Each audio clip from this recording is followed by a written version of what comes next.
Even the elders participated, humming, moving, laughing. Stories were no longer private memories. They became collective experiences, binding the river clan together through sound, motion, and shared imagination. Aru reminded the tribe that words could be powerful. They teach, yes, but they can also hurt. Words are like fire, they warm or burn. Speak with care, or they will harm you and others. Kai understood instinctively. The first stories of the hunt, the fire, and the floods would guide future generations. They would teach courage, love, and care. Every word mattered. Lina added, "Language is a gift. Use it to create, not destroy.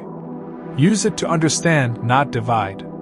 And always remember the spirits, the river, the fire, and the forest. They hear, in their own way, what we say." Months passed. The river clan's vocabulary grew. Children named every tree, stone, river bend, and animal. They described emotions, dreams, and shadows. The first songs and stories began to form. Tales of the great fire, the floods, the hunter's bravery, and the whispering shadows. The tribe was no longer just surviving, they were thinking, remembering, and imagining. Words had become the bridge between the seen and unseen, the past and future, the living and the spirits. Kai sat beside Lina one night, watching the stars. "Mother," he whispered, "we can tell everything now. Even the whispers." "Yes," Lina replied, smiling. "And one day, you will tell stories that travel beyond our valley. Words are the beginning of everything, history, culture, and memory. We are only the first to speak them." The fire crackled, the river murmured, and the wind whispered through the trees. The river clan had given birth to something eternal, the power of words. And with it, the first threads of civilization began to weave themselves into the fabric of life. He turned to Kai. "You have shown patience, courage, and care. The tribe will follow you when the time comes. You are not yet the leader, but you carry the seed of leadership in your heart." Kai bowed his head, humbled and determined. "I will learn," he whispered. "I will not fail the tribe." Aru stepped forward, placing a hand on Kai's shoulder. "Leadership is not a crown or a title," he said. "It is responsibility. You will carry the safety, growth, and heart of the tribe on your shoulders. And you will not walk alone. Listen to the elders, learn from Lina, and watch the world carefully. Every action matters." Lina embraced Kai. "And remember," she added, "leadership is love in action. You guide through care, not fear." Kai felt the weight of their words. He understood that leadership was not about power, but about seeing the needs of others, predicting dangers, and acting with wisdom.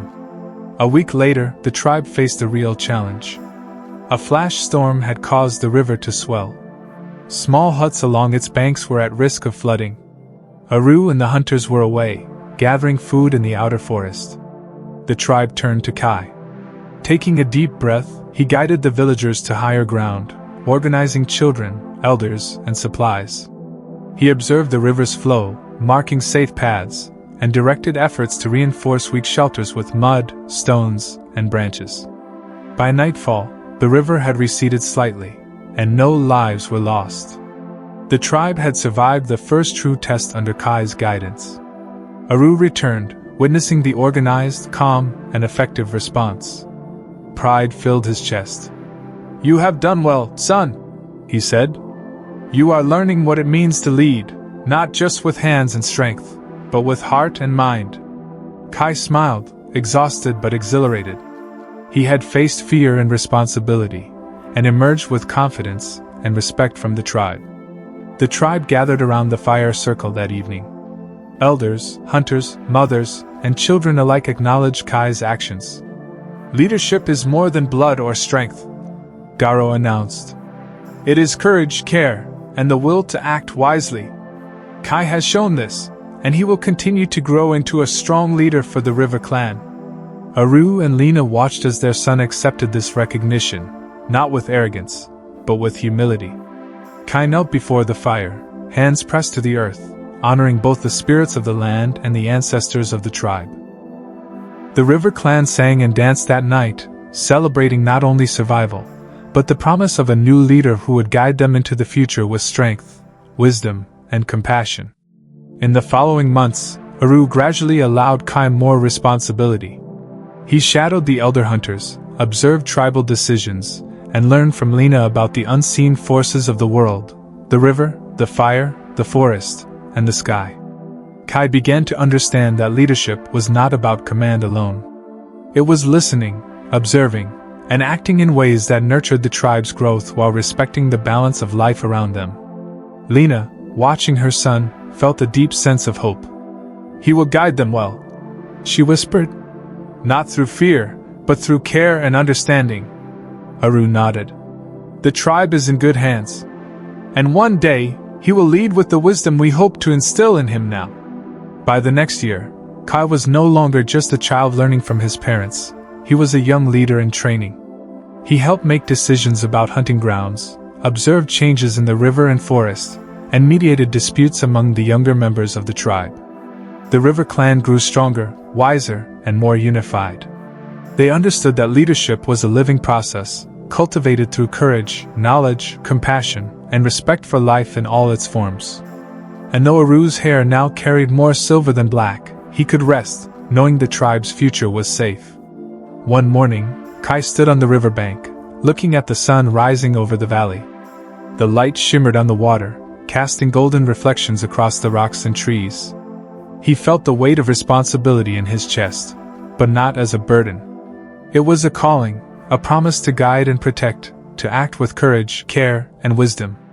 Lina approached, placing a hand on his shoulder. "The tribe watches you, Kai. Remember what we taught you. Lead with heart, and the river clan will follow."